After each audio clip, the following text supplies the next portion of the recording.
Good afternoon, everybody. Daniel Breton here from Electric Mobility Canada. I am with Constantino Rodriguez from VEMO. We are in Mexico City, and we are visiting a hub, a VEMO hub, where we have electric cars, EV chargers, but I will let Constantino explain to us what this is. Yeah, Where are we? this is a multi-purpose hub. This is where our four line of business getting together, where we have our own fleet, which is the one with the green stripes.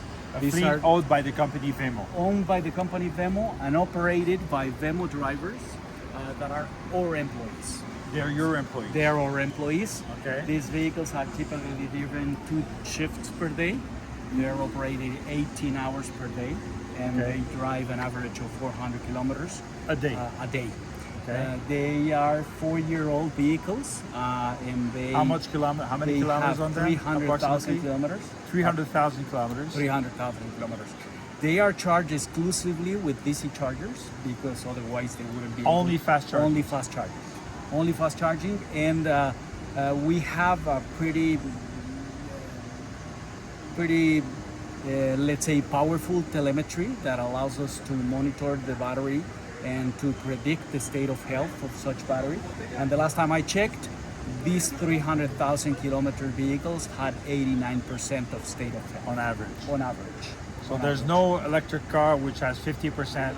It's No. 89% on average, a bit less, a bit more. A bit less, a bit more, and whenever we found one that is substantially less than that, because the vehicles are still under warranty, we can claim to the manufacturer, so we can make sure that he takes care of the battery, either replace the modules that are damaged or fix the battery. But in reality, it's not an issue. We are projecting these vehicles to last at least a couple of years more, to be reaching the 500,000, 600,000 kilometers before we actually have to replace their batteries. Okay. Yeah.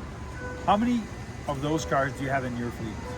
630 630 electric cars. electric cars that are operated by your own drivers. Okay, and these are basically cab drivers. Cab or Uber drivers. These are Uber drivers. They operate in a ride-hailing platform. So yeah, they're a taxi driver. And how about those cars? These cars- Because these cars are different. Yeah, these cars here, for example, the ones that you see that are fully white, Yeah. these are vehicles that we lease to independent drivers that want to operate on a ride-hailing platform.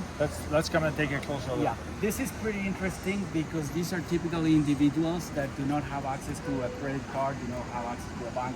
They have Okay. probably been a ride-hailing person for most of their life, or they come from the informal business. Yeah. So it's pretty difficult for them to be able to get a bank credit. So we live in the financial inclusion, and we provide a means for them to lease these vehicles. After 4 years, the vehicles belong to them, and they typically go for a second vehicle, a third vehicle, so they become a mini business with a Okay. fleet operator of 3-4 vehicles.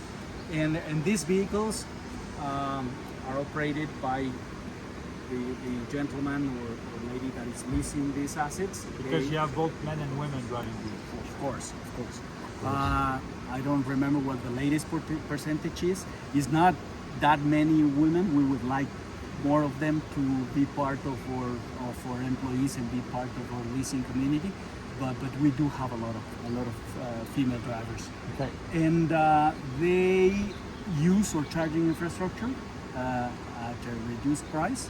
But they use our charging infrastructure, and they typically use the vehicles for one shift because they want to maximize their revenue. The shift that they are using is obviously larger, so they're probably going for a 10-12 hour shift, probably 5 to 6 days per week.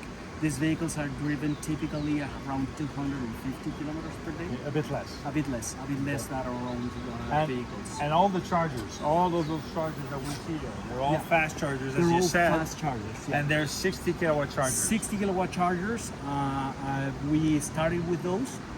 We have witnessed that it's important to increase the power. So this is one of the first hubs that we opened, and future hubs will be 120 kilowatt. Okay, so you do have more hubs than this? We do have. We have 9 hubs. You have and 9 hubs in nine Mexico hubs City. in Mexico City.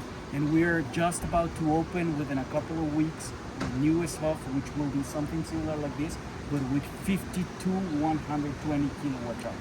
My God, huh? Yeah. It's impressive. And keep in mind, okay, Mexico City is not a small city. How many people in Mexico? Between 25 to 30 million, I'm not sure. So the downtown area of Mexico is what, 7-8 million? If you're looking at the suburbs, 25 to 30 million. 25 to 30 million people. So I mean, it's a lot of people. Actually, yesterday we had a conversation about taxi cabs, and so I didn't remember exactly how many taxi cabs there were in Montreal, where I come from. There's less than 5,000, and I learned that there's 250,000 taxi and Uber driver in Mexico City. Yeah. So it's a completely different way of looking at things, and this, I find that what you're doing makes complete sense because there's such a huge need. Sure. And your company VEMO, so you have a fleet of vehicles, you lease vehicles. And for example, if you look at that kind of beige car over there, Yeah. that belongs to an individual that is independent from VEMO. Who's But it's charging just a on customer your who's chargers. charging on our public charging network. Okay. And this one you see here, that is also a ride-hailing vehicle on the DD platform. That's the reason why we have that. Okay. And what you told me is that if somebody is an employee, Yeah. okay, obviously they don't have to pay charging. Yeah. When somebody leases the vehicle from you, Mhm. he gets a rebate Yeah. when he does fast charging on your chargers. Correct. What, the 30% rebate? Yeah, or about something? 25%. 20-25% On average. rebate on fast charging. Yeah. How much is the regular price for fast charging on those chargers? It varies from side to side, but it's an average about 8 pesos per kilowatt, 8 pesos which per is kilowatt. about 40 cents of a US dollar. Okay. Yeah. Okay. Canadian should be about I think it's less than that, isn't 50 it? cents or something. And we'll have to calculate that. Yeah. But this is impressive. I have to say I'm impressed. Are these solar panels? No, and the reason why we don't have solar panels is because we consume so much energy that adding solar panel would be a very, very Yeah, would make a tiny difference. amount, and it wouldn't make a real difference. Also, we have very few buildings around it, Oh, yeah, so we true. have a lot of shade during most of the day. Yeah.